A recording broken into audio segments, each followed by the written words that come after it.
Il paraît que c'est comme une décharge électrique. Eh bien oui, l'éveil de mon expérience personnelle, ça s'est passé comme ceci, c'était un matin et j'ai ressenti, alors que j'étais dans mes activités de travail naturelles, j'ai senti un courant électrique passer du côté gauche de mon cerveau jusqu'à mon côté droit. Donc il a fait tout le cerveau, toute la partie du cerveau de gauche à droite.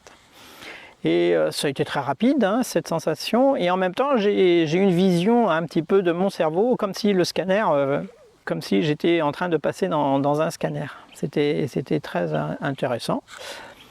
Et c'est quelques secondes après, j'ai eu une sorte de silence complet. Et ensuite, une image m'est apparue, une image très complexe qui s'est décodée en plusieurs fois. Et c'est là que j'ai vu que j'avais éveillé Kundalini, car j'ai eu des pensées que je n'avais absolument pas habituellement. Et donc, pour revenir au niveau de l'éveil, c'est bien une décharge électrique. Alors souvent, vous lirez dans les exercices traditionnels d'éveil de la Kundalini que ça part en bas de la colonne vertébrale et ça monte au cerveau, ce qui est vrai. Ça, c'est une technique traditionnelle d'éveil de la Kundalini.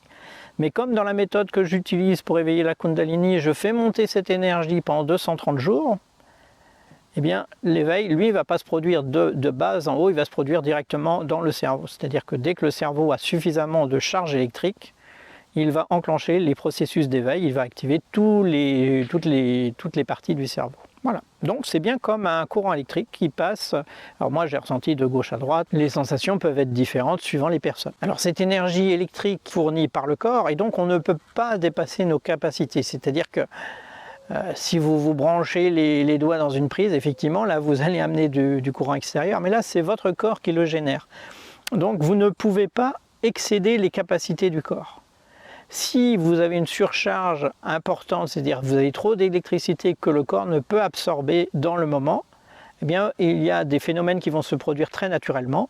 C'est un, vous allez arrêter les exercices pendant plusieurs jours jusqu'à temps que vous vous sentiez mieux.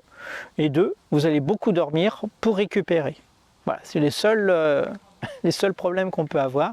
C'est soit on dort pour que le corps absorbe toute l'énergie, ou soit on arrête les exercices quelques jours pour qu'on puisse absorber la charge. Vraiment quand on a été un petit peu trop loin, ou que le corps a du mal à absorber. Toujours pareil, hein, c'est un entraînement physique, donc on ne peut pas dépasser ses limites, sauf si vraiment on force sur le processus, et ça ne sert à rien.